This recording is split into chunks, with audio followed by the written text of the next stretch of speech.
QLD TQQQ를 사놓기만 하면 노후 걱정 끝이라고 믿는 순간부터 계좌는 당신을 테스트하기 시작합니다. 당신이 진짜 원하는 건 고수익이 아니라 내 인생을 바꿀 속도입니다. 그래서 20대 30대는 QLD TQQQ 같은 레버리지 ETF로 몰립니다. 미국 증시에서 한국 개인 투자자의 비중은 0.2%에 불과한데 2배, 3배 레버리지 ETF 투자 비중은 30에서 40%로 지나치게 높다는 얘기가 나옵니다.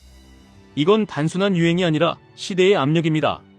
물가는 오르고 금리는 내려가고 월급만으로는 결혼자금, 집값, 노후를 동시에 해결하기가 어렵습니다.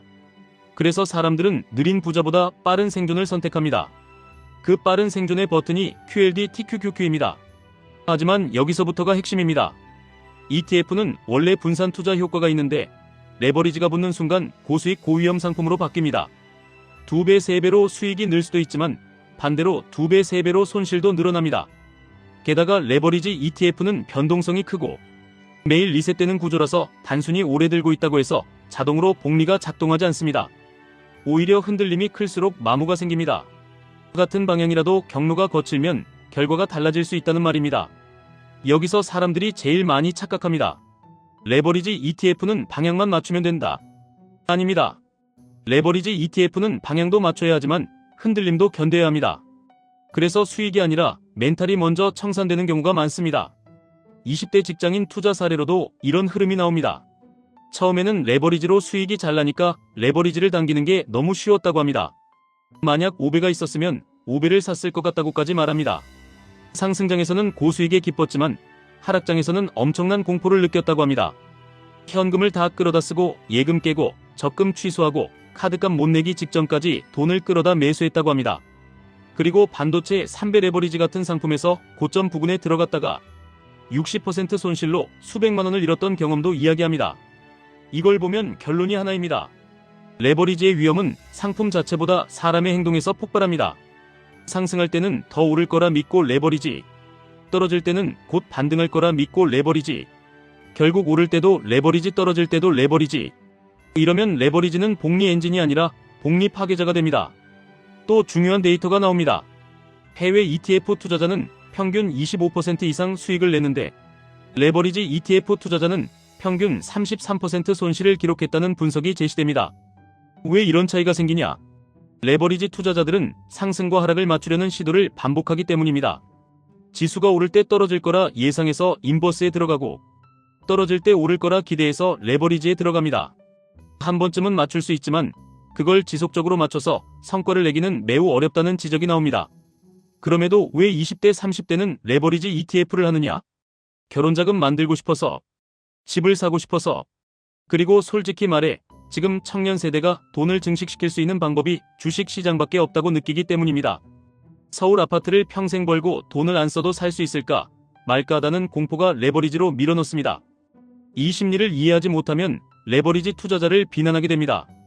하지만 그건 비난할 일이 아니라 구조의 결과입니다. 이제부터는 QLD TQQQ를 진짜로 할 사람만 들으시면 됩니다. 레버리지 ETF는 못하면 안 하는 게 맞습니다. 하지만 한다면 방식은 딱 정해져 있습니다. 여기서부터는 실행 매뉴얼입니다. 첫째, QLD와 TQQQ를 같은 상품으로 취급하지 마세요. 둘 다 나스닥 레버리지지만 난이도는 다릅니다. QLD는 2배, TQQQ는 3배. 3배는 2배보다 1.5배 위험한 정도가 아니라 체감 공포가 몇 배로 커집니다. 초보일수록 QLD를 중심으로 두고 TQQQ는 보조로 두는 편이 생존 확률이 높습니다. 둘째, 비중은 기분이 아니라 수학으로 정하세요. 레버리지 투자자들의 흔한 사고는 수익 나면 비중 올리고 손실 나면 더 태우는 겁니다. 이건 투자라기보다 감정 몰빵입니다. 이렇게 정하세요. 내가 최악의 구간에서 감당 가능한 최대 손실 퍼센트를 먼저 정합니다. 예를 들어 계좌 3천만 원 손실 30%까지는 견딜 수 있다. 그럼 허용 손실은 900만 원입니다. TQQQ는 큰 조정에서 60% 이상도 가능하다고 가정해야 합니다. 그러면 TQQQ 상한 금액은 900만 원을 0.6으로 나눈 1,500만 원입니다. 즉 계좌의 50% 이상을 TQQQ에 넣는 순간 최악의 장에서 멘탈이 깨질 확률이 급증합니다. 이게 기준입니다. 셋째, 매수는 뉴스가 아니라 조건으로 하세요. 레버리지에서 최악의 진입은 좋은 뉴스가 쏟아질 때입니다. 사람들이 다 흥분한 날이 고점일 때가 많기 때문입니다. 조건을 잡으세요. QQQ 같은 현물 지수 기준으로 21선 근처 분할 매수. 너무 위로 벌어진 구간에서는 신규 비중을 줄이기. 이런 식으로 내 손을 뉴스에서 떼어내야 합니다. 넷째 분할 매수는 반드시 촘촘하게 하세요. 한방 매수는 한방 멘붕으로 돌아옵니다. 월 100만원이면 25만원씩 4번. 혹은 가격 구간을 나눠서 자동처럼 실행. 중요한 건 한 번의 판단으로 인생을 걸지 않는 구조입니다. 다섯째 수익 실현 규칙이 없으면 수익은 환상입니다. 레버리지로 돈을 버는 사람은 일부라도 파는 사람입니다. 전고점 부근 혹은 신고점 돌파 구간에서 보유 물량의 20% 30%를 현금화하세요. 그 현금이 다음 조정에서 당신을 살립니다. 현금이 생기면 멘탈이 생기고 멘탈이 생기면 타이밍이 좋아집니다. 여섯째, 레버리지는 생활비로 하면 안 됩니다. 하락장에 카드값이 걸리면 투자 판단이 아니라 생존 판단이 됩니다.